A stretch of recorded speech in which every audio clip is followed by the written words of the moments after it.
This week on Not Another Shooting Show. How did I beat you, Jeff, with a Glock and your Shadow 2? Alcohol. Yeah. But what about El Prez? Fuck El Prez. You suck! Sorry, police officers. Love you. Check. We did the checks. He's Jeff King. I'm Andy Erickson. This is Not Another Shooting Show. And we're very tired. Yes. I'm very... Are you tired? You just drove 3 hours. How tired? I'm extremely tired because I've been home for less than 15 minutes today. Like, I got home from the match and then immediately showered and left again. Oh, I was going to say, like, you left soon enough. You weren't around for awards or anything. No, we had to get on the road because I had to go to a graduation party and then got a call from a friend that he needed a ride, and that turned into an experience. And yeah, so now I'm here. Oh, okay. Well, I mean, that sounds rough, but it doesn't sound nearly as rough as this guy who shot himself accidentally outside an elementary school in Florida.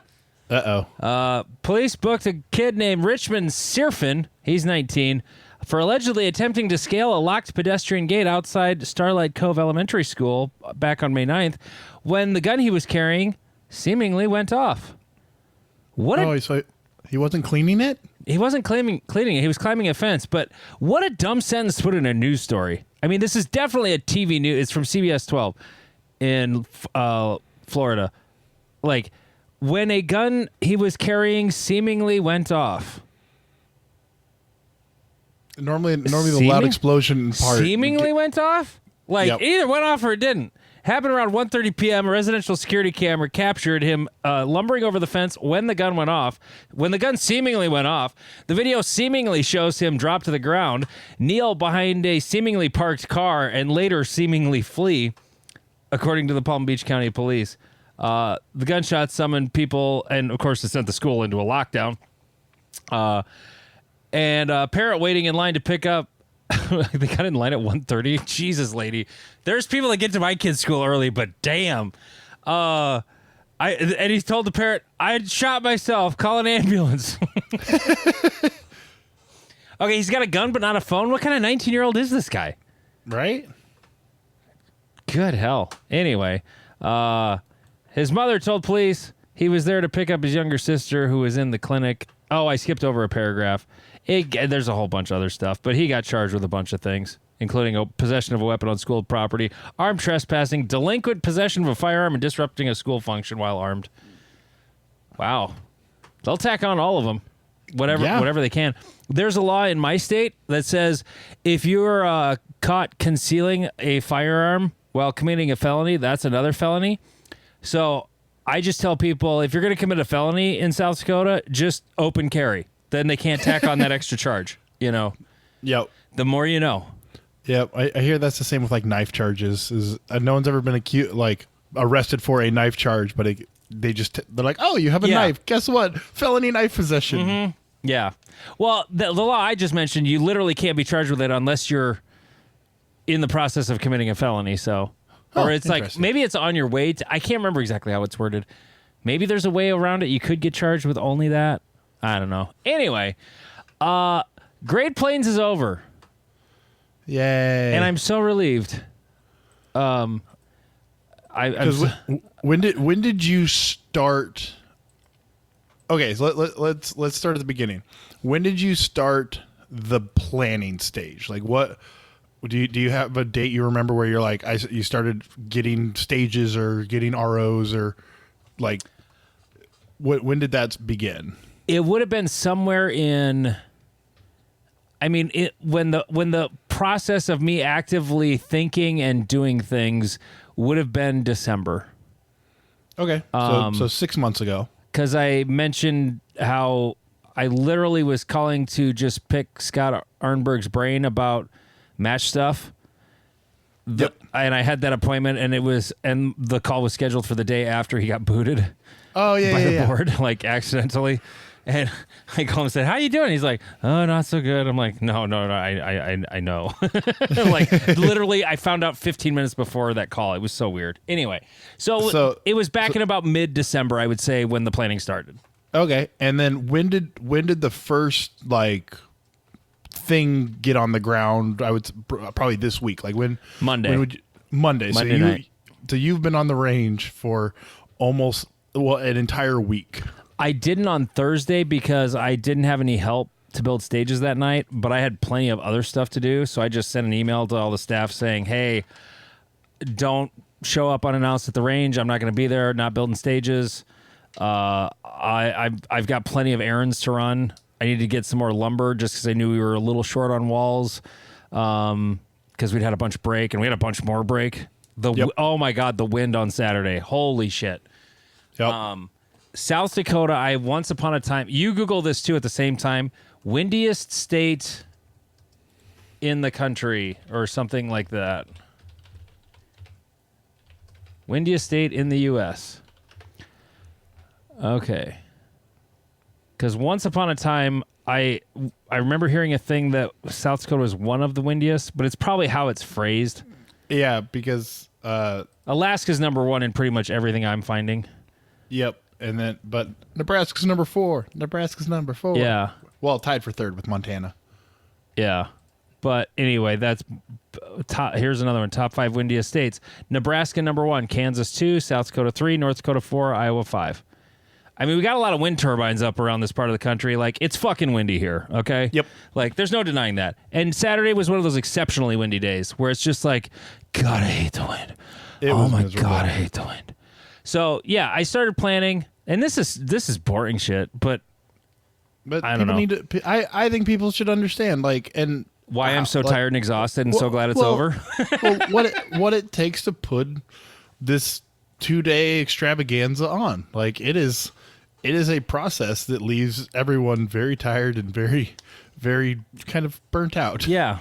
No, but I'll be so happy to go work the Cornhusker. Like, I said this a bunch of times.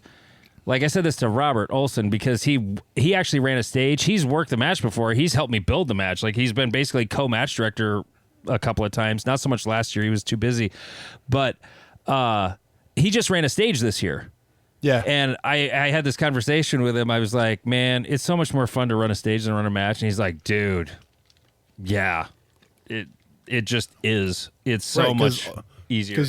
Because you are simply talking with people and running a stage. Yeah. And if something goes wrong, it's on your stage and you fix it. Mm-hmm. And once it's fixed, it probably isn't going to break again. And you just have a nice old lovely day, whereas you got to go to every weird, dumb thing that happened. And because of it being Hit Factor and all the weirdness this year, I ended up being the range master, sort of as an afterthought. Mostly just because, I mean, I asked a couple people and was a little, there was some, I didn't get a response from one. The other one was like, I'd rather just run a stage. I'm like, okay. So I just said, screw it. I'll just do it. The odds of anything being super crazy weird happening aren't that great. How wrong I was. Oh yeah, we'll talk about that one later. Oh my God. There was so much. Which one? I don't even know what you're talking about. Oh, There's so many about, weird things. My squad provided it. My good buddy Owen. Yeah. Okay. That is what you're talking about. I just watched the video. He posted it on the NAS Reddit. Yes. And excellent. He told me about it, and as he's telling me, I'm just like, there's no reason for me to not believe you, but in some weird way, I don't believe you. Well, because we didn't believe it to the point like this could be its own conversation topic. I'm the one that yelled stop because I was standing off to his side and I saw the barrel come fly like. So for those who have not gone to the Reddit, at the very end of the last stage, so he was on the last popper on the last stage. His barrel ejected out the front of his gun without the block, like it broke in the middle. Yeah. So all I saw was actually not in the middle. It broke like just after where the barrel, the chamber, yeah, like where the barrel and chamber meet. Yeah, the chamber separated from the rest of the barrel. Right. So I just see this barrel come out and no one said anything, and he's still kind of like trying to manipulate the gun, and I yelled stop because I'm like, I don't know what's going on. That's not right. And I don't care if he gets a reshoot because that's weird. And what we think happened, or once he kind of like looked and he goes, oh, It's the most amazing sight I've ever, like, your brain couldn't process it. Imagine and he's shooting a Tac Sport Orange. It's got like a damn near it's like a 5.5 inch barrel. Like, it's a pretty long barrel. Yep. And he gets done shooting and he shoots that popper and he tries to pull the slide back, and the slide's like, it's kind of back, but it's not, because the entire length of the barrel is sticking out of the end of the slide. Right. And even the RO is sitting there like, what the hell? Right. And so he'd actually fired the bullet and it had like deflected off the barrel and landed in his recoil spring. I don't know if he posted that picture as well. That's the one he showed me. He just posted a picture in the Reddit of the just of the chambers without the barrel on it. Yeah. So like once we got it apart, once he got it apart, we were kind of, it became one of those kind of funny where they're like, how do we make this safe? And I'm like, the barrel's not even attached at this point. Like, I don't like, is it dangerous? Like, the barrel doesn't exist anymore as a barrel. Right. Like the chamber and the barrel have not met each other anymore. So I was just got like, a divorce. And so like he was able to like pull the slide off and the chamber fell out. And we were like, that's not supposed to happen. And so he has just the locking block and chamber in one hand and the slide with the barrel and the mangled recoil spring in the other hand. And it's like, huh, well, I guess it's safe. So, Well, I guess it's not just SIGs that blow up anymore. Like, right? I guess a 40 cal CZ Tac Sport Orange can as well. He said 80,000 rounds on it. So That was his old. Oh, that was the old one. I guess it had a good life. Okay. And then he also like fell down and handled That's the other like thing. a pro. He handled it like a pro. He falls down a lot. He's like Hillary Clinton. Just falls down a lot. He actually like pushed out the fault line when he went down. Yep. And I'm being a smartass in the comment and saying, you blew out your fault line, or the fault line and the barrel. Well played. I would have given you a foot fault. Because, like, I mean, your favorite phrase, technically? Oh, actually, he did bring both of his feet back forward to where the fault line used to be. So, no, I wouldn't have given him one. But it's just the most, I've never seen that ever. I've never heard of that happening. I've heard of barrels blowing up in every which way, shape, and form, but I never seen the barrel separate from a chamber block. Yeah. Yep. It's amazing. That was, and I shot right after him, so that was kind of a, well, this is how we're ending our day. And you know what? That's my rear sight on that gun. He almost blew up. That I sold him. Well, after I got my Stonebridge Gunworks slide milling. Well, he's gonna have to figure out a new strategy for Cornhusker. Maybe he would like to try some Shadow 2s. Maybe he would like to try a 9mm Tac Sport Orange with a dot on it that I have. I can move the safety or the what's that thing that makes the magazines come out? Oh, the God, now my brain's not working. Yeah, we're both the mag magazine release. catch? That's what that part's called. It's the mag release. Oh, Jesus. yeah. How tired are we? Oh my God. We should not be podcasting right now. For sure. But like going back to like what it takes to put this on is like I came up Saturday morning with my buddy Nick, and we acted as Andy's little helpers. And so Nick literally turned into Saturday Mr. Fix-It. He is a fantastically handy Mr. Fix-It. Oh, God. I'm useless. And so you were barely useful, but you were useful. Correct. If I'm being honest. Nick was infinitely useful. Useless. Yes. I'd never met Nick before, and he was just like, just tell me what to do. And our Mr. Fix-It, he's still the best Mr. Fix-It. Like, Matt is the Mr. Fix-It of Mr. Fix-Its, but yours is good too. And it allowed Matt to just shoot. He didn't have to Yep. go running around, and that was the best part. Like, Nick went and stole his tools. He told him he was stealing his tools, but he stole his tools and then would run around and go fix stuff. And this is the first year we had a lot of broken shit. Yeah. A lot of it due to the wind. The wind was incredible. On staff day, we had to change out all of the poppers on 2 stages because of the wind, because it kept blowing large poppers over. Yeah. And it's just one of those things like, why are you using large poppers? Because it's what we designed the stage with. So when we built the stage, we did it with large poppers. So that's why there's large poppers out there. And then it gets to staff day and it's blowing like steady 25 miles an hour, gusting to 45. And the big poppers on 3A, that's the one, if you see videos of the cool bobber and swinging plate that people either love or hate. Like, I love that stage. I hate that stage. I love those. They're fun. But those were large poppers activating those, and we had to change them because they kept falling down, and they were kind of shitty poppers anyway. I think that one was better with small poppers. It made it felt way more challenging. Yeah, because it was a go fast. I like that about the large poppers. That's why I designed it with that. Like, it's meant to be a speed shoot. It's like, let's go fast. We got that little swinging plate. Like, we got a hard target out there. You know, Yep. We're making you shoot one up close, and there's a paper target that's way in the back. You know, about 15 yards or 16, something like that. But with the minis, it wasn't super far. I think they were only like 10 yards away. They weren't super far, but no, that was fun. But the poppers, we ended up replacing all those right away. This was before you and Nick got there because you were driving up morning of. Yep. So you weren't there right away, but we got those changed out. We had we were over on 3, our first stage, and right after we got we were starting to deal with that, and then all of a sudden, a guy from one of the local clubs here comes over. He's like, "Hey, Andy, you might want to get your Mr. Fix-It, because one of your legs or one of your walls in the next bay just broke off and fell over."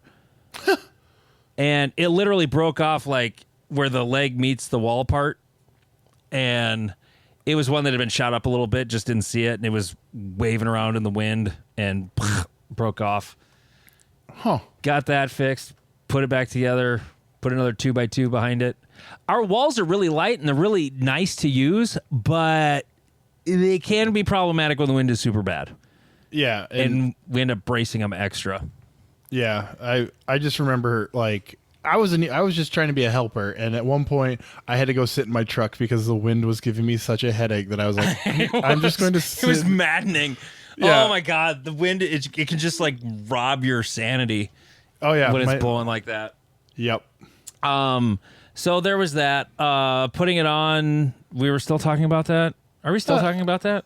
I mean, we were talking about a little bit, just how much goes into trying to make this thing work for one day. It takes five or six people, like an entire week plus the day of staff shoot to go, oh crap, we got to fix that. Oh Yeah. no, that's not working. And even then, as we found out with the stage Owen posted, it doesn't always go as you plan, even with all the planning in the world. Because I know we talked about it, and Matt talked about it with me, is that that stage has this really cool little box, and if you watch Owen's video, you'll see that he only uses three portions of it because you only needed to go there. What happened there, do we think? Well, we think because we didn't have like waterproof targets, we had water resistant targets, and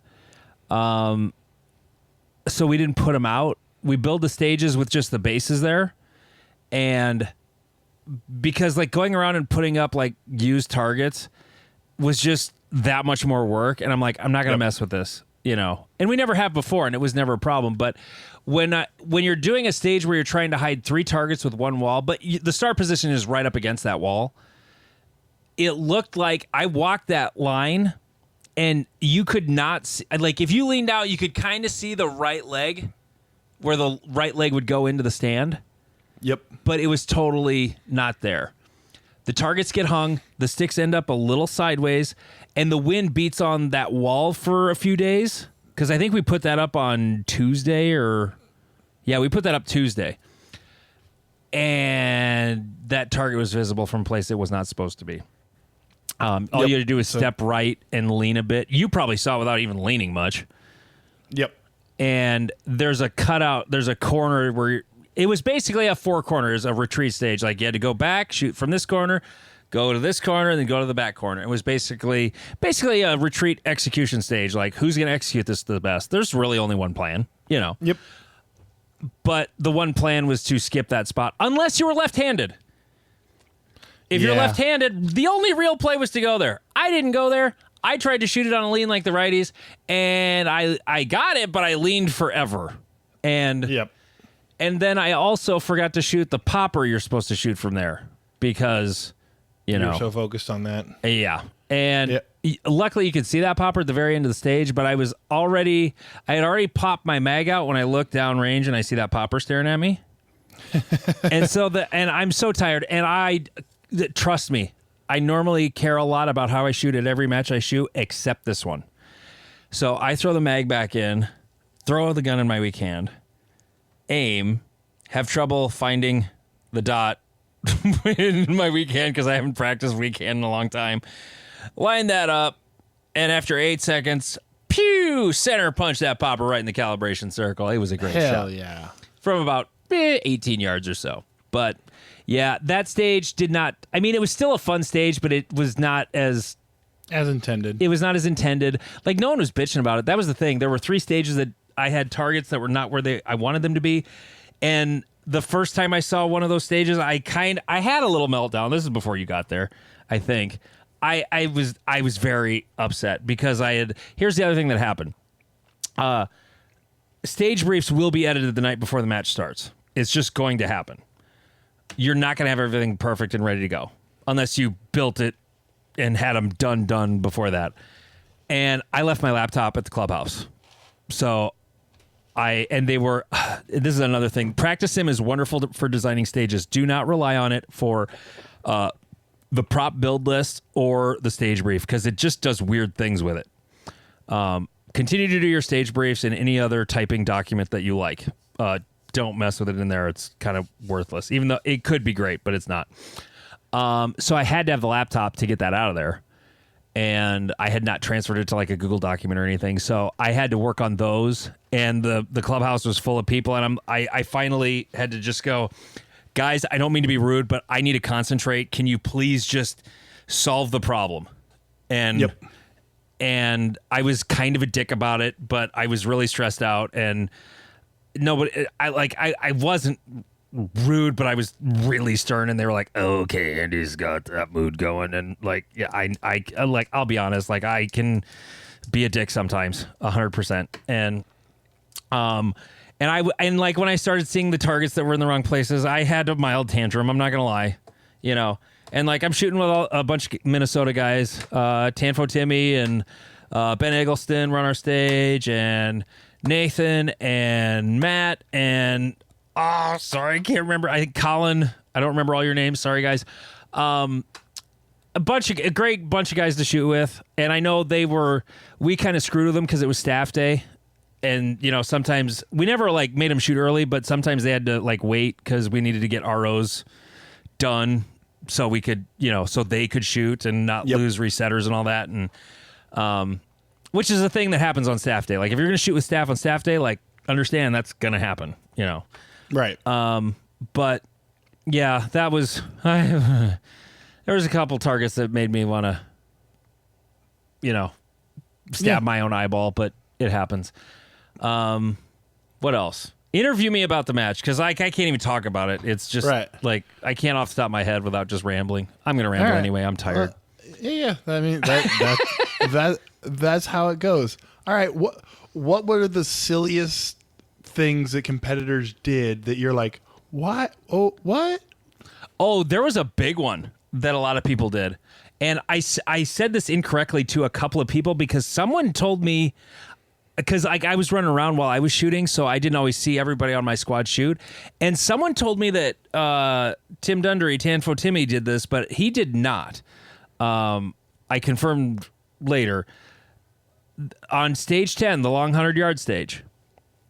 Or not 100 yard. Well, it's on the 100-yard range, but it's the stage was called the one with the 50-yard popper. And so the start position was anywhere in the shooting area. Okay? Yep. The only place that popper is available in the shooting area is at the beginning of the shooting area all the way at the back, about not quite 50 yards away. It was about 47. Yep. And there was one paper you had to shoot from back there, and then you just kind of move forward down this lane of, shooting stuff. Just because of the way we've only got berms on the left and downrange side. There's no berms on the right, so all shots have to go downrange or into the ground or left. And it was a cool stage, and there were some people, though, that they didn't start there. They started down about 5 yards downrange next to a low target with barrels around it that also allowed the very first paper target on the left to be visible. And the RO was very confused when we talked about this. And he said, yeah, so so this guy gets there, and he's standing there. I'm waiting for him to come back. He's like, I'm ready. Are you going to start me? Oh, I guess it isn't anywhere stage. Okay, so I go down there. Okay, are you ready? Stand by. And he's getting ready to have to retreat. And he goes beep, and the guy just starts shooting, and he never retreats. And he's like, what did he find? And he gets down to the end, and he steps out of the shooting area and shoots the popper from about, what was it? Somewhere between 15 and 20 yards away. Yeah. It wasn't close. It wasn't close, but it wasn't far. It was a much easier shot. And just eats the procedural. Yep. That was the silliest thing I saw. I had 2 of those in my squad. Did you? It didn't work because my squad also coined what was it? It wasn't bitch port. It was like bitch box, because one year you extended the shooting area the first year you did it, so that if you missed it at the 50-yard, you could run up 10 at a yards weird away. angle. Yeah, and it gave you you were 10, 15 yards closer. I gave 3 options to shoot that popper. Yep. And not this year. Well, I had 2 guys on my squad attempt to jump out and shoot it in the air. In the air. One guy got the shot off while in the air, but completely missed. So then landed, had to get his feet under him, and then shoot and hit it. And eat the one procedural. And then the other one did not. He landed and took his first shot, missed, and then took a second shot. And I was like, that didn't work. It was. Now, I took a mic on that stage, and my hit factor was 3.8. And there was a guy, I think, shooting open, so that might have been a difference, did the same thing and shot it in 4.0 something. And he did step out and shoot it, but he just took a couple quick steps out and popped it right away. He didn't try to jump and avoid it. Yep. It was too far to jump, and that never crossed my mind. And I kind of like that happened, though. I wasn't mad at them. They didn't break the stage. It wasn't the winning plan. Right. The Casey Ryan had the best score on that stage. He just barely beat Tim Dundry, and the right play was shoot it from the back. Oh, how shocking! Shoot the stage as it is intended. It was. I mean, it was interesting though, because it was actually an option, because you could start anywhere. If it was a start position outside the shooting area behind it, it wouldn't have been an option. Right. It would have been a much dumber option. If you think it's a dumb option, it was way dumber had it been like that. But but no, I thought that was kind of fun. Yeah. Wait, one more thing. I interviewed one of the ROs from that stage, Bob. He was the timer RO all day. Because it was such a big stage, the ROs on that stage, he wasn't the CRO, Tyler was, but they just chose to keep the same job all day just to make sure everything stayed consistent, because it was a big stage to manage. And I talked to Bob about that stage here. This is just a little, this isn't very long. This is about a 1 minute little interview with Bob, the RO. You guys had a long pop. It was the stage called the one with the 50-yard popper, right? Right. Okay. So you had someone. How did you guys handle that with resetting it?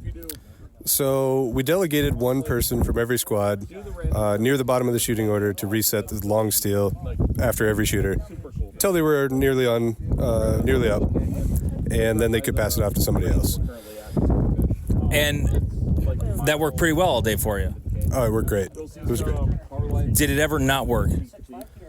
No, it didn't never work. It didn't not work. Did it ever work poorly? I had one really slow resetter. What was his name? I think it was Jeff. Jeff King? That's the one. Is he 7 feet tall? Close. Okay, yeah, that's him. About 300 pounds? Maybe. Okay. Thank you, Bob. You're welcome. If you hate a job, don't do it.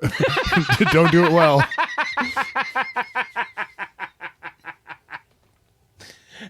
No, Bob was telling me he's like I saw him shoot, and he's, for as big as he is, he's quick as a cat. But he was the only guy. I was the last one off the stage every time. He was the only guy I had to wait for. Yeah. I was in no hurry. Like, You do saunter. You're like you cover like two yards for every step you take, but you're not moving fast. right, Like- because if I move fast while taking twice the steps, I leave everybody else behind. So I've learned to saunter so that y'all can keep up with me. Is that like for real, or are you just Yeah. making a funny excuse? No. It's a bit of a funny excuse, but no, I Like you left friends behind, like just walking somewhere? yeah. Oh yeah. If I'm in a hurry, like I can put you. I can leave you behind real quick. But yeah, no, I wasn't in a hurry. Like Yeah. I had to walk 50 yards down and 50 yards back, and half the time my squad didn't paint the mini popper that was up there. Oh, and did you have reshoots? No, I was just the one that noticed that it was still down and had to put it up. And so so there were several times that yes, I was the last one, and I didn't really care because I don't know. If someone could take the job from me, I wasn't fighting for Yeah. it. So yes, I saunter. Don't expect the large person to be fast. Yeah. Like that is. I'm As far as like other silly stuff I saw people do, not really. okay. What was there any stage that you were like, yes, that was exactly my intention, and it did what I wanted it to do, or I'm super proud of how that stage came out? I would say probably stage 1, the zigzag. Oh, okay. That was one of them. There was a lot of people who, like, good shooters ate some mics on that stage. Yeah. And I don't design a stage to induce mics, but like I wanted a challenging stage that dares you to go fast. And like, it's up to you whether you hang yourself or not. All the shots on that stage were very makeable. I think the longest shot on that stage is maybe 15 yards. Yeah, that seems about right. Maybe a skosh longer, but not much more than that.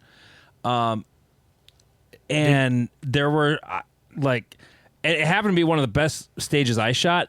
Part of the reason that stage turned out really well is it's the first stage I designed since I got Practice Sim Designer and a new snazzy laptop that can run it.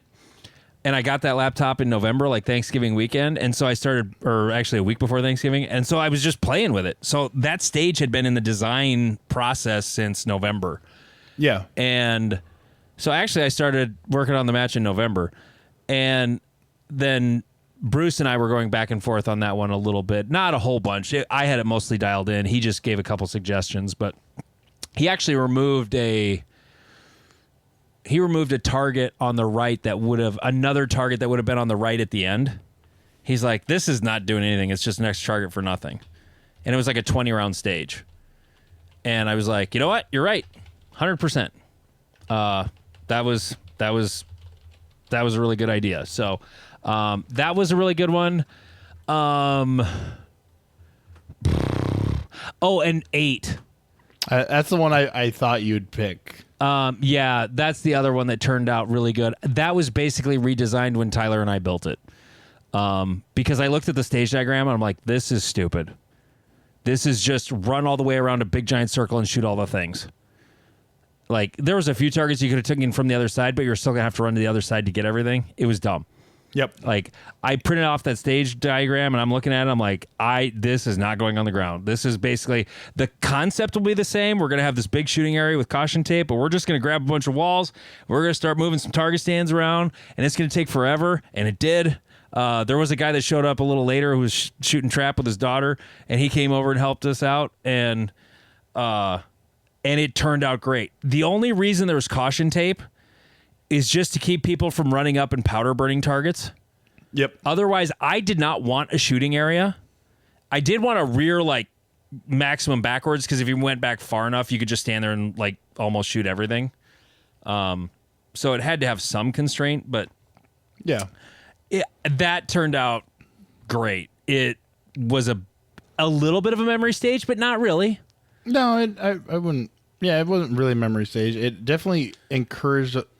I mean, for the people who are like, oh, options, just put a big old circle down, because people are going to figure out a lot of weird options. And I watched some of them going, okay. And I will say sometimes the retreats got a little spicy with the 180, but. So I didn't see any DQs or hear about any DQs on that stage, but like watching people run backwards with guns trying to come around a wall gets the butt puckering a little bit. Where were most of the retreats happening? On my squad, I saw them retreating up the right side. Really? Yep. So It's weird how each squad will have its own little hive mind. yeah. And So like everybody will shoot it like one way. Yeah, our hive mind was kind of encouraged by me, but like we started in the back right and then worked our way around the back right. Did yeah. you say retreating on the right side? Yes, the few people that did a retreat. Right. Oh, okay, gotcha. Yeah, because the rest of us just tried to avoid a retreat because it was such an awkward movement that we got the ones in the back right, immediately ran to the left, and just basically went in like basically created a U, but we never really retreated. Well, there was like one little retreat, but a couple guys did like the full retreat, and it was interesting. Now that you say that, because most of the guys on our squad also shot it that way. They basically ran it in a C shape. I don't know if you did that, you had a long run of not shooting.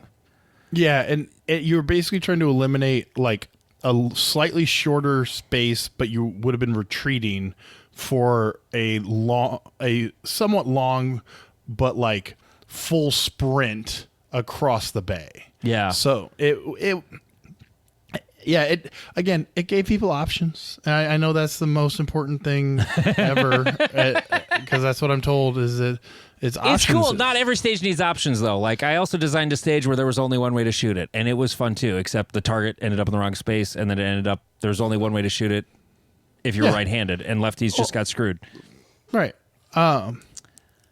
Next one is, this was the first major shot under hit factor rules that I'm aware of.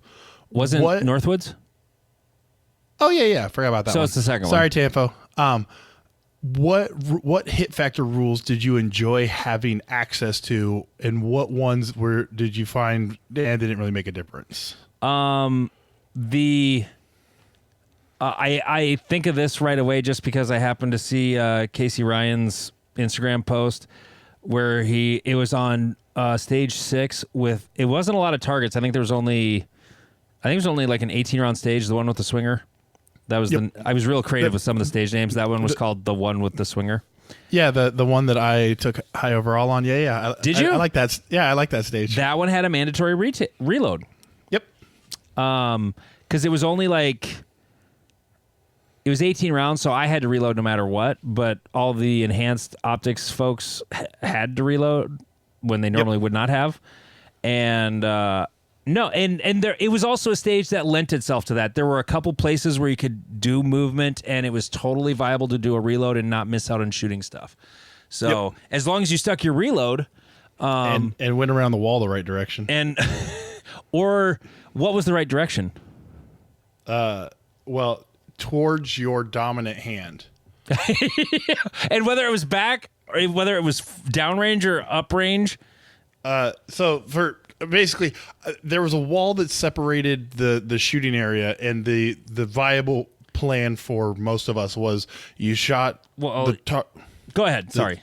You shot the targets on what would essentially be your weak side. So I'm right-handed, so I shot the targets on the left, and then I went around this little wall and shot the targets on the right. Did you go behind that wall? Yes. Okay. And so there's an 8-foot wall. The shooting area is not very big. It's only like, I think it's 16 feet long from front to back, but the fault line, there's 2 walls that are perpendicular to the rear, to the back berm. And then there were 2 fault lines that came straight back off of those. And then it went into like a W towards the middle. And right in the middle of the W was an 8-foot wall and it was deep. The back edge of the wall was deeper than the shooting area. So it made you kind of loop around, not super far. It wasn't like you had to run back 5 It was feet. it was 1 or 2 steps. To Yeah, get it was around just the a wall. little curl to get around the back. And If and you so- but you could start anywhere. So if you started up at the wall, like the 2 So- side walls, then you went just a little around the front with a slight retreat. right, and so what kind of like, I would say like C-class shooters who are kind of scared of the swinger were doing is they were starting on the right side. How dare you? And they would shoot the popper, the activator, Oh, okay. and then they would do the things in the back because they were trying to let it slow down. It was quick. Yeah. So and then a guy who was right-handed went back around that wall and did a perfect reload, pointing his gun into the parking lot. I had to come over and talk to him. Yeah, because I was sitting on the bench watching that squad, and I went ooh from like 30 feet back. It was one of those where everybody's like, oh. Yep. There was a united, and the dude handled it perfectly. Like He knew was it. like, yeah, he was like, oh damn it, and like he even came over and he was kind of sitting under the tent, and he goes, yeah.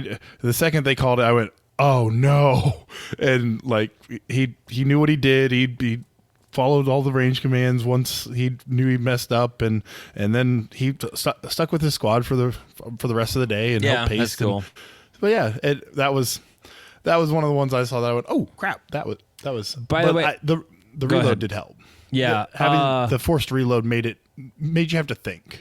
Yeah, I shot the left-handed plan, and I saw the few right-handed people shoot it too. If you started on the right side, and I just shot everything on the right, there was like 3 paper and a popper, and then I went immediately forward, and after about a step and a half, you could see and I went paper, activator, no shoot paper, hard right, and then swinger in the middle, and then exited on that, reloaded, and then shot the 2 on the left. And there were a lot of people who entered on the popper, and then they went paper back to swinger. To me, it was just sort of an unnecessary risk. I don't know if they saved that much time, but I went activator, paper, and then finished on the swinger. oh damn, you were baller as fuck. Yeah. Was that your stage? That was the stage win you had? Yeah. Oh man, well that makes sense because you shot 2 paper before that. The swinger was fast, but you got the dwell on it too. Yeah. And- I got 3 shots on it, and probably could have put a 4th, but I called 2 alpha on it, and I had 2 alphas and a Charlie. Damn, attaboy. Other rules I liked the option of being able to say you must stay within the fall line. That was on stage 1. And that also, I thought, made that stage a little more fun. Because it prevented you from basically go left, go forward, go right. Like you had to go back around that little corner. And one guy specifically changed his plan because he was worried about forgetting about it, and he was like, I'm going to save that. There was one paper that you could see like right when you started, and Most people shot it right away. right. And my friend Austin, he was like, I was worried I was going to just run out of the shooting area, so he left that one so it would force him to go back into that position to follow the path. Oh, because that stage was basically like an upside down L and a backwards L together, just sort of like from left to center to up and then over to the right. Yep. And yeah, I thought that was fun. There was Ben was on your squad, wasn't he? Yep. From Iowa. He took a procedural because he was about to. He realized it right before his foot hit the ground. Is what he told me. He's like, I knew it, but I still started to cut across, and then I kind of tried to stop, and I'm just like, nope, I'm eating it. Like I'm getting a procedural. Let's just go. Yeah. Once you're getting the penalty, because a guy in Lane squad apparently left the shooting area and then went back into the shooting area, like backed up into it, and Lane was like, don't give him procedural because there's no advantage to what he just did. It cost him like 3 seconds going, oh crap, I have left the shooting area, I gotta go back in the exact way I came out. When you're newer to the sport though, there's this sense to want to abide. Yep. And so like, oh, I'm going to get a penalty. It's better that I don't have a penalty. No, sometimes it's better to eat the penalty and just keep going. Correct. 100%. 110%. Let's see. Other than that, in the hit factor rules, that I really, really, really, truly liked. I can't say I really, really, truly liked practical optics, and I disliked that I shot it even more after I saw the final results because I finished third and got a trophy, and I did not deserve a trophy the way I shot. Like, I should not have had a trophy. Especially when I like intentionally took an extra 8 seconds on one stage to shoot a popper because I'm just goofing off. There were only 14 in the division, and I was just glad I didn't get first. Like, good hell, that would have been like the worst. That literally would have been a participation trophy. Yep. I still feel like the third place plaque feels like a participation trophy, but yeah. To me, like, it's 15 round CO or practical optics or whatever you want to call it, production optics. Excuse me. I mean, it's not unfun. It was kind of fun to game the stages, but at the same time, like, I was so out of it. I had a slide lock reload on my last stage because I literally never even considered reloads, even though it was like a 28-round stage. So after I had the slide lock on the end, it was stage 2 where that happened. I'm like, oh, crap, I'll reload the gun. At least now I know I have enough bullets for the rest of the stage. And bang, bang, bang, bang, bang, and then went to the end and finished it. And I had an FTSA. My one procedural was a FTSA on that stage. I had 5 mics in the match. Yay me. Yay. They were hardcover, and you know what the sneaky hard target of that whole match was? On 10, the one with the 50-yard popper? Yep. The back right paper. The far back right. Oh. That one was, if you didn't respect it, you got crushed by it, because I took a mic on that target.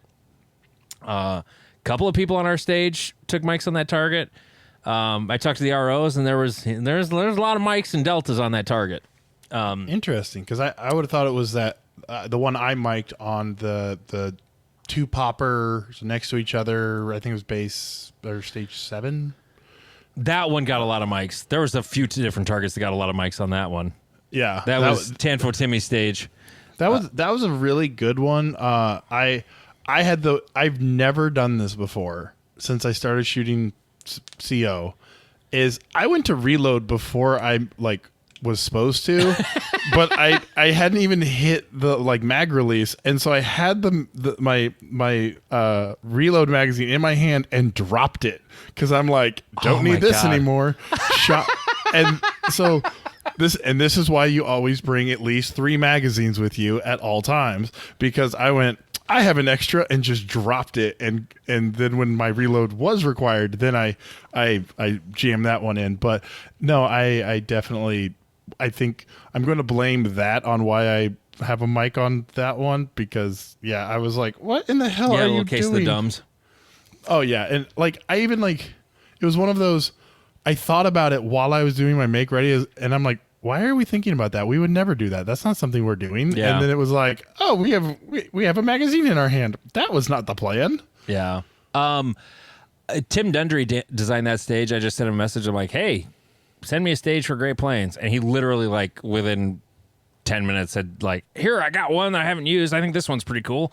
Because, like, apparently he gets bored and just starts designing stages.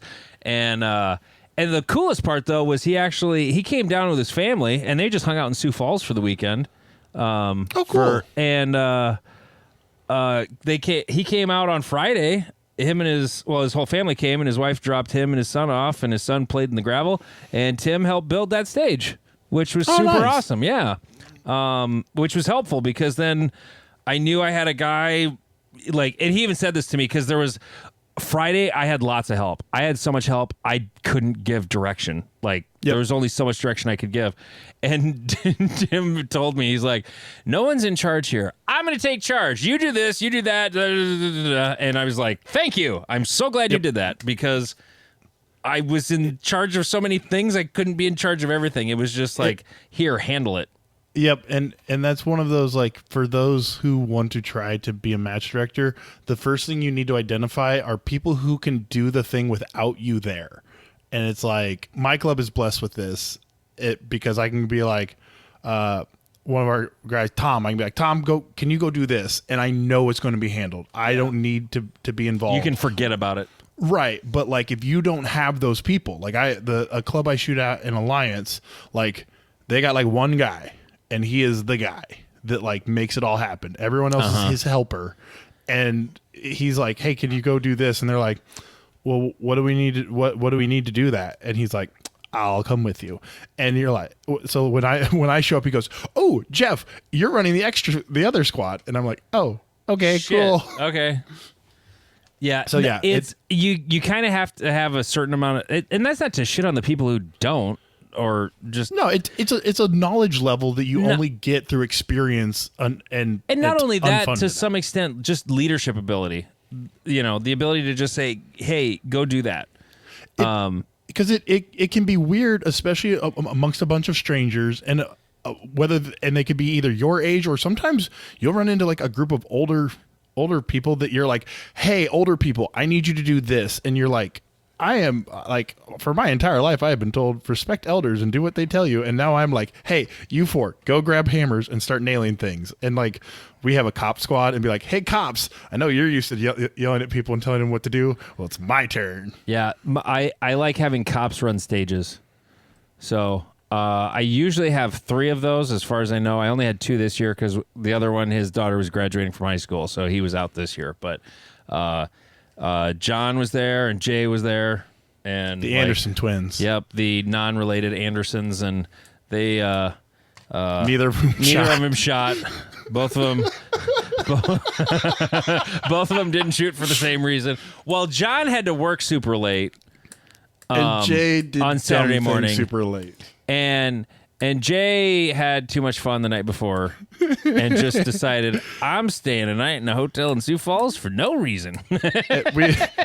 Me and one of Jay's buddies were trying to get a hold of him because we were actually becoming quite concerned. I was too. I hadn't heard from him because he asked me about going out to dinner Friday night. I'm like, I suppose there's people going somewhere, but I don't know if I'll make it. And then I never heard from him Friday night, and he didn't show up. He was on my squad on Saturday, and he never showed up. I'm like, hey, where's Jay? Yeah. And so I was messaging him, and he finally got back to us at like 1 or 2 o'clock in the afternoon and was like, hey, had a little too much fun, woke up, decided it was not a good idea for me to come, turned off my phone and went back to sleep. And we were like, good for you for making good decisions. Way too adult? Question mark? But I do need to get him a shirt that says I came to the Great Plains section and all I got was this stupid t-shirt. Oh, yeah, for sure.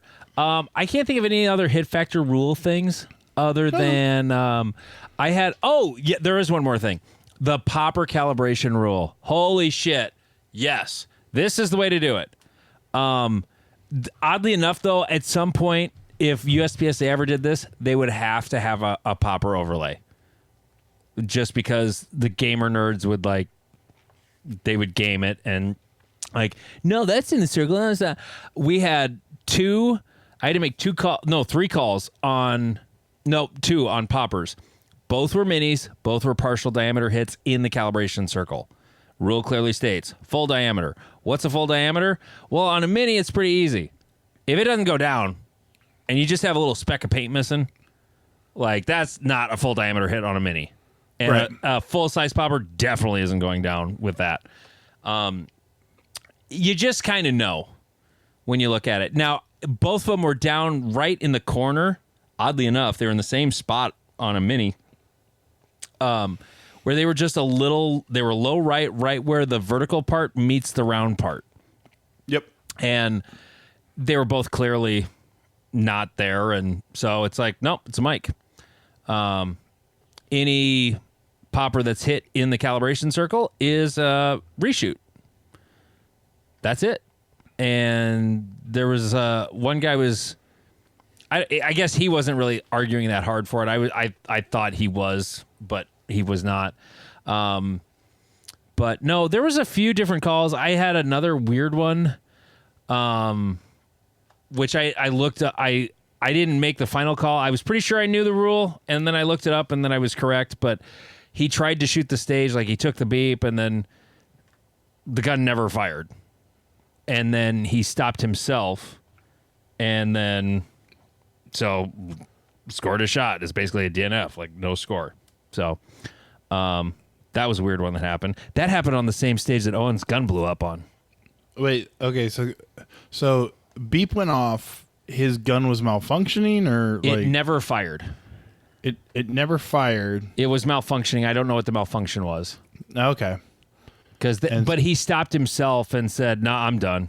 And he, like, the gun wouldn't go off. Like, I couldn't tell you what the malfunction was. He was pulling the trigger and it wasn't going boom. Okay. And no matter what he did to it, didn't work. And so I look it up, which I can look it up now. It'll take me a little while to find it. No, it won't, because I've had to look at that so damn much. It was ridiculous.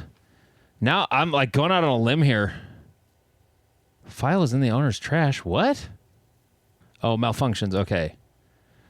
On the clock, a competitor may safely correct a malfunction they experience, making sure to keep their muzzle pointed in a safe direction off the figure. If a competitor takes longer than 2 minutes to correct any malfunction on the clock, the RO will terminate the course of fire and the stage will be shot as scored. Or the stage will be scored. He stopped himself, though. Right. And so, like, that wasn't specifically in here, but, like, he stopped himself. Right. And that's I give up. Like, Yeah, he gave up. He never shot it. And, yeah, that was it. So, yeah, that was the only really weird one where I was kind of like, uh-oh, I got to look at rules. And, yeah, so hit factor rules. Yeah, there's some stuff in there that's really cool. I think the ability to make shooters stay in the shooting area, not as a standard practice, but as a thing that can be added to the stage brief, Right. I think is great. Also, the mandatory reload, really great way of doing it, Yeah. or a great option to give stage designers. Yeah, they seem to be nice, simple tools that, I mean, the swinger one, I didn't even remember the reload until we were walking it, and they're like, "Oh, where are you doing your reload?" And I'm like, "Oh crap, I gotta do a reload." Reload, mandatory Yeah, reload. I was like, "Ruh-roh." So, yeah, it gives us a little more flair, a little more like, hey, like you got to think about this random problem. I just happened to accidentally, I was going back to the Reddit and the Owens post was still there, and somebody posted, "What in the hell? Did that let a round off with the barrel hanging out the front?" He said, "No, barrel broke at the neck of the chamber. Next round chambered in the broken chamber and was fired into the guide rod and spring." Yep. Just amazing. Go to the subreddit NASS on Reddit, and there you go. Okay, anything else you want to interview me about with the match that you can think of? I guess the only question is, are you doing it again next year? I don't know. Okay. Tends to be everyone's question for the match director. Oh, when are you doing the next one? I can't wait for you to do all the work. Well, there's a lot more that goes into that than that. Like, I know. if things were normal, I would say yes. whether it was the section or if the section moved to another club, which I think the section should move around to clubs. I don't think it should be at one club forever and ever and then only move when something weird happens. Like, I think section matches should move around. So, but, like, I'm going to be in charge of an area match next year. You know, whether or not I'm actually the match director or if I'm assigning it depends on things. But, yeah, I don't know. And there was even a few of us talking about it after, like, most people had gone. There was just a handful of us hanging out. Of course, Bruce and Bob were still there. And talking to them and some other guys from my club, like, well, you could do it, Josh. And he's kind of like, what? Like, he had this look on his face like, what the fuck are you talking about? And, like, he was like, he could do it. But I think people are in, like, I get that, like, it's stressful and, like, I don't know how to do. Yeah, like, neither did I. Right. I didn't know what I was doing. But guess what? You have me to lean on and ask questions. I had almost nobody. Alex Gack down in Omaha there, he answered some questions for me, helped me out a bit. But I think, other than that, like, you do it and you hope it works. Like, and you acknowledge that the first time you do it, it might not work fantastic. Yeah. You go, oh, we should have done this or that. And it's like, I think we need to start a culture where leaning on experienced people while still trying to do your best at accomplishing the task is encouraged. Like I say at my club, I don't know how to do half the things that I'm in charge of, but I know who to put in the spot who can do it, or at least will get enough of it done to accomplish the task for the day. And I just show up and go, hey, can someone answer this question? Because I don't have a clue. And luckily at my club, someone will know. And if you're like, oh, well, I would like to put on this major match, you can. There are several people in the Omaha area you can ask. There's Andy. There's the interwebs.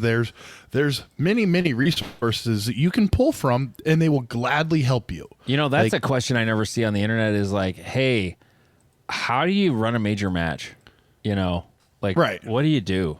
And I mean, I'm sure that question's been asked, but I just haven't seen it. And yeah, if anybody's wanting to try to put one on somewhere, like, generally speaking, I'd shoot me a message or an email or whatever. I'd be happy to answer the question. I am the Area 3 director after all, so, you know, especially if you're in Area 3 and you want to try to put on some sort of match, like, by all means, I can help you out, you know, for sure. I'm not the greatest match director ever. I've done it 4 times. You know, stuff goes right, some stuff shit, you know, but most people seem to like it this year. You know? It was very well done, very well received. I did get a couple of complaints on staff day that, like, you should have more garbage cans. I'm like, you're right. We never put garbage cans over by the East Bays. So I fixed it. I sent a guy and, like, hey, get some garbage cans over here, will you? Oh, okay. Yeah. It was one of the guys working the match who just wasn't shooting. He just happened to be there. I'm like, hey, can you put some garbage cans out? Because we didn't put any over there. I also got a complaint that there wasn't a porta potty closer to the East 3 bays. There was supposed to be one. Okay, this isn't porta potty gate like it was in Alabama when you and I shot there. Oh, yeah. I had 2 fresh rentals, and the guy that, like, one was supposed to be dropped off right near the clubhouse, you know. Yep. And like it usually is. And the other one was supposed to be dropped off way over by the 3 East bays. And they put both of them right in front of the doors of the Connex. Yep. And I called him. I'm like, these are in a really inconvenient spot. And she's like, oh, no, I have no drivers until Monday. They're not that heavy. You can push them if they haven't been used much yet. I'm like, I don't think they've been used much, but... Like, we're not going far with these. Like, I mean, we could get them wiggled out of the way of the Connex a little bit, but so we were able to do that. But, like, so if you're unhappy with the porta potty situation, that wasn't my fault, and we didn't have a forklift around to do anything about it. So, there was. I wish we had a good spot for more safe tables, but we have as many as we can muster. But I felt like there was always a safety table within like 50 yards of me. I felt like your safety table setup was actually quite good. Yeah, I mean, we have like a dedicated one on the 100-yard range because that's like forever from everywhere. Yep. And then there's another one that's right outside Bay 9 next to that. And then there's the big one over by 8, which sounds like they'd be close together, but they're really not. And then there's one over next to, well, it got moved because I wasn't thinking when I told him to drop the Connex box we bought. I dropped it, had him drop it too close to the Bay 4, and now there's no room for a safe table there. It's convenient for building matches, but it's not so convenient for the safe table. But anyway, those were okay, I guess. But yeah, now we're into really boring stuff. Is there anything else like really funny or interesting you can think of? Like a good story from the match? I mean, Owen's story is the best. Yeah, Like, I think that is I think the absolutely craziest thing I've ever heard of happening at a match. That one definitely burned itself early. Yeah. Other than that, We had a good time at the Barrel House, by the way. that was fantastic. That's I mean, the tradition. it is, and the only funny thing I can think of is I shot a popper through the paper because I'm tall. Oh yeah, Tom told me about that on 5. Yeah, so I was like third or fourth shooter or something, and first time I went through it, when I came. So for those who did not shoot the match, it was a little triangle, and you engaged a popper, a lay down target, and then there was a swing Drop turner drop turner with only one exposure. with only one exposure, and then there was 2 targets in the middle, and then the same on the right side. So there was a lay down target, a popper, and a drop turner. And so we think, we're not 100% sure, but we think, so when I was coming across, the way that, because I'm tall, because it was 3 per, and when I got through the middle part and I came to the right side, the steel was falling down as I was like aiming at it. And so my brain went, well, shoot one at it, and completed the stage. And then Tom was like, that's a range equipment malfunction, I think. And he's like, do you want to reshoot? And I was like, yeah. And then I shot it a second and a half slower. I was pissed. That stage was a club match stage out at the Sioux Falls Club, and it was awesome. And it just wasn't put together quite the same, you know. Yep. I mean, I had a video of it, but with just a video, you don't really know. And the funny thing is, that stage was so awesome. I was like, this is going to be a Great Plains next year.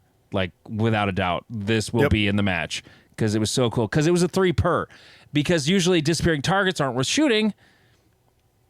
But when they're worth 15 points each and there's 2 of them, now you're saying goodbye to 30 points. Now, it could have... They opened so slow that there could have been a little something gained from not shooting one of them, maybe. The wind was kind of holding them up a little bit, and they got a little rusty or crusty or something. We should have oiled them up a little bit before the match, but I shouldn't have shot the right one because I came in from the paper straight to the lay down paper, and so I went bop bop bop bing bing, and then was staring at it, and I think I even thought you did it in the wrong order. The second time through, that's where the extra second comes from, and I was like, I got done. I went, I shouldn't have shot that. Mm-hmm. Yeah. Okay. So, anything else we need to talk about from Great Plains? I think we killed it. I think we beat it up good enough. Okay. We have, man, the dudes in the NAS Reddit they're back. They're posting stuff and it's fun. One thing said, this needs to be addressed. This was Owen. Andy and Jeff 100% pee together. Context from the Patreon episode number 24. Yes, if you want to know what that's about, you're going to have to listen to 24. You're going to have to subscribe on Reddit or on Patreons. Wow, I made it this far without plugging that. I'm tired. The comments are pretty funny too. Let's see. There's a weird post about EA's print ads, but you'd have to see it to understand it. That one was really weird. Okay, where's the one? Oh yeah, okay. Things about shooting Great Plains. You're out practicing and things aren't going well. At what point do you hang it up and go home because you're just wasting ammo? I only bring 300 rounds of ammunition, and so if I'm getting to the point where I recognize that I am going through the motions of shooting without paying attention to what I'm doing, that is when I'm like, oh, I'm just making noise at this point. And so I'm very good at kind of going, and my brain is done for today. Yeah. So that's kind of like, there isn't a set point. It's more like if you're just like, I guess I'll shoot it again. I guess I'll do it. Like if you go, that's the moment you're like, and we're done. Yeah. When you stop caring. I think if you get like upset about it and it's not happening, I think that's okay. You can keep plugging along. I rarely shoot much more than 200 rounds in a live fire. It's usually not much more than that. I don't know. I've never had a practice where I'm just like, oh God, this is terrible. I'm just leaving. Like I so rarely get to practice. Like I make the most of it whenever I can. So I don't have a great answer for that. But if it's just, it's like if you were like, sports analogy from when I played sports. If I was in the batting cage and it's just like not happening, like I'm not going to fix whatever's wrong right now. Like I'm just going to not do this. You can always come back later, with fresh eyes and a fresh mindset. Yeah, it's like trying to force your way through it is how you burn yourself out. Yeah, and I've learned to just go, don't have it today. I'll come back tomorrow. Yeah. Let's see how Andy got beat on stage 5 by someone with only a C-class PCC certification. I know that guy. That's Tristan, and I didn't quite understand, but I guess he beat me at a stage. Yeah, you beat the match director who's super tired. Well, I won't talk shit. Hey, I beat Ben Steger on a really super short course at Great Plains in Omaha one year because he plugged a no-shoot. Hell yeah. I still beat Ben Steger on a stage one time. Yep. Well, so lots of people. I'm not. It's hard for people to brag with me because I was like, oh yeah, I shot as good as Cody today, and then I looked at his scores. I'm like, and that's less impressive because he dumpster fired one stage and had 2 not good stages, and I'm like, well, that's not what I wanted. Yeah. So I always put it in the context. The most embarrassing thing you've done in a match. That was from Owen yesterday, ironically enough. Well, I haven't had my barrel separate from my chamber. Yeah. I've fallen down several times. I haven't. This is easy. Cornhusker 2 years ago, I forgot my belt rig. So I had to burn pubes with my Beretta and shoot appendix carry. That muzzle was hot. Damn hot. And when it's a convertible top gun, just that much more sizzle. Oh, I caused enough of a storm that the match director got called at my home range. Cornhusker 2 or 3 years ago, my second stage was a shoot under the wall stage, and they didn't clear the rocks out of this stage, and so when I went down to shoot under the wall, my hand basically got tore the fuck up, and I was cussing up a storm. And so the match director got called to check on me because I'm a large person that gets really loud when angry, and I was armed. So they came to check on me. I'm going to rephrase. I've had a couple of temper tantrums at matches where I'm not proud of myself at all, including when we got to Bay 4 yesterday. I kind of blew my top. That was like the peak stress explosion. That was where I finally lost it. I was keeping it together pretty good, but it was just, I wasn't proud of myself. And yeah, the targets weren't placed where they were. And at the time, it seemed like the biggest deal ever because, this stage would have been so much more perfecter if I would have just perfected the perfection. no, it was fine. Like, and the reason it bugged me was because there was a head box available at the end where that target should have been hidden, and it like very few people shot it that way anyway, so it wasn't a big deal. What's the silliest penalty you've accrued? Mine was mistaking a no-shoot head box from the right angle for a shotgun steal. Damn near removed it wholesale. Damn, that's scary. Let's see. Did you see that whatever match that was? There was a video going around where people were shooting a steel target with a shotgun and the RO would like turn his back on it because it was like 2-3 yards away. Yeah. I mean, God, that was scary. Yeah, 3-gunners go 3-gun. Yeah, because I think that the silliest penalty I accrued was at a 3-gun match, probably. Well, depends if you count as a penalty, because I kept shooting a steel because the way they had it against the berm, it was technically knocked down, but it was still standing. Like, it had fallen off standing, and so I was shooting it while it was stuck in the berm, and so it had not fallen over. And so I don't know if that counts as a penalty, because I was just adding time, and finally the RO goes, I think that's down, dude.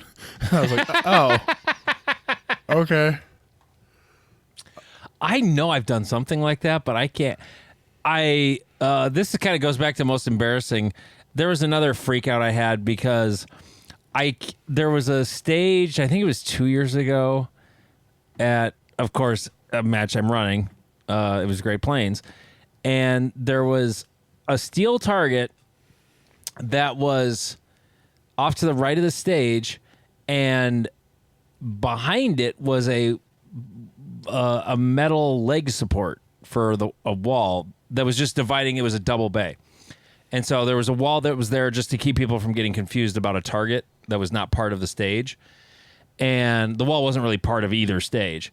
But I was missing this popper, and I'm hearing a ding. And then I look back, and the popper's still there. There's no mark on it. And then I shoot it again, and I hear a ding. And then I start moving out of the corner of my eye. It's still up. I'm like, what the hell? And the bullets kept hitting this leg stand. And so I was so pissed, because this was another stage that Robert had designed that was at a club match that was really cool. And I was looking forward to shooting it. He did change it up a little bit, more so than the one this year, but it was still just like, it was such a cool stage, and I couldn't wait to shoot it. And then I completely shit the bed on it because I'm getting confused for different metal sounds and for just not aiming, for just being shitty at shooting, in the moment. And then I throw this giant temper tantrum about something that was entirely my fault. Like, I'm the one who put the wall there in that stand. Like, what my biggest tantrums are mostly stuff I'm angry at myself about, really. But yeah. Let's see. I know I've had silly penalties. I can't think of any. But my friend Nick had a really silly penalty when he center punched 2 Alpha at the night match right into a no-shoot because he was wearing night vision. And he didn't notice that there was a scoring target below a no-shoot. Which, if you go back a few episodes, that's the cover art of that episode. So,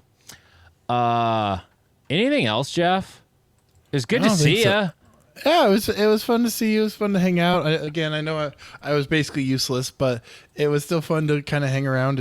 And the crew that comes to Great Plains is awesome. Like, everyone that comes up from Omaha and hangs out with the group, like, they're all wonderful. All the North Dakota boys, the Minnesota boys that stop by, like, we just all have a blast. The Rapid City boys, like, it's just a fun time with friends and having a cerveza or two and just enjoying the camaraderie of the shooting, where every time I walk up to a stage, a friend is either giving me a hug or being like, bro, like, blah, blah, blah. And it's just fun. I mean, and also it was really good to see a lot of people that listen to the show, because as I told most of them, like, I feel like I'm talking into the ether. Like, I feel like I'm just talking with Andy. Did that weird you out a little bit? Yeah, it does. and so, like, knowing that people listen to it makes me happy. and But you have this strokes my weird ego like slightly. embarrassment and anxiety because it's like I have experience with this exact phenomenon. Like I'm used to Yes. it from working in radio, and when somebody just randomly out of nowhere goes, "Hey, I like your show," Right, you're like you like have this like sort of embarrassment, like, "Oh my god, you actually listen?" It's a Right. weird phenomenon, and Yep. and Apparently, I don't sound as tall as I am. no, I sound much bigger than Jeff, according Yes. to sources that say my voice is bigger and taller than Jeff's voice. Yes. I sound like a bitch. And only one time did I hear, "Oh damn, you are really big." How many times was that said to you? 5 or 6, I think. Yeah, They kind of blend together after a while, but no offense to anybody. It's just I get these comments a lot, no matter where. Well, I you get go, a lot, but- even with people who don't know you have a podcast. right? But no, it was really fun to meet all kinds of people and hear people from all around the area listen to us, and it throws me off And around for the sure. country, dude. Hey, we got to get more Texas centric. That's like our. It goes between first and second most listened to state next to Nebraska. So Oh damn. Okay. Yeah. So okay. How do we appeal to Texas? Something about being big. I'm bigger than Texas. Haha. I don't think that's how you do it. But I don't know. having said that, he's Jeff King. I'm Andy Erickson. This is Not Another Shooting Show.